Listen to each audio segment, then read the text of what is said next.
સૌથી પહેલા વાત સ્થાનિક સ્વરાજ ચૂંટણીને લઈને ભાજપની મોટી જાહેરાત। યુવા ચહેરાઓને વધુ ટિકિટ આપવાની ભાજપે જાહેરાત કરી છે। 3 ટર્મ વાળાને ટિકિટ ન આપવાનો નિર્ણય યથાવત રાખવામાં આવ્યો।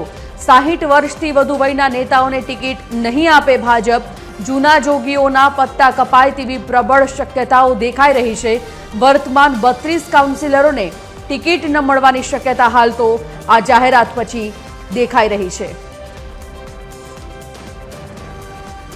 फोन लाइन पर संवाददाता मोनिका राजपूत जोड़ाई गया है। मोनिका, कोर्पोरेशन की चूंटणी नजीक एवां भाजपे जे जाहेरात करी है कि युवा चेहराओने वधु तक आपवामां आवशे, आ निर्णयथी केटला मोटा पत्ता कपावानी शक्यता? बिल्कुल थी संजीवनी, जे प्रमाणे बात करवामां आवे तो हवे स्थानिक स्वराजनी चूंटणी ની જાહેરાત જ્યારે થવાની છે ત્યારે જે ભાજપ દ્વારા અત્યારથી જે તૈયારીઓ જે છે શરૂ કરી દેવામાં આવી છે।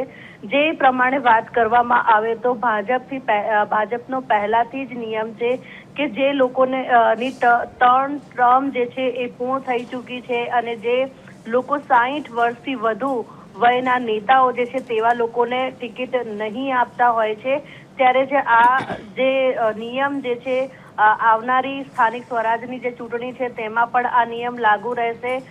સાથે જ વાત કરવામાં આવે જ્યારે હવે સ્થાનિક સ્વરાજની ચૂંટણી જ્યારે નજીક આવવાની છે ત્યારે જ 60 વર્ષના વયના સૌથી વધારે અને એની સાથે સાથે જે લોકોની 3 ટર્મ જે છે પૂર્ણ થઈ ચૂકી છે તેવા 32 જેટલા જે કાઉન્સિલરો જે છે તેવા લોકોના જે પત્તા જે છે કપાશે।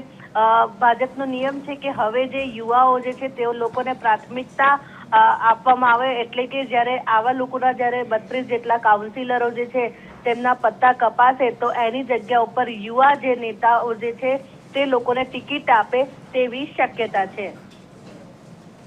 ધન્યવાદ મોનિકા જાણકારી માટે।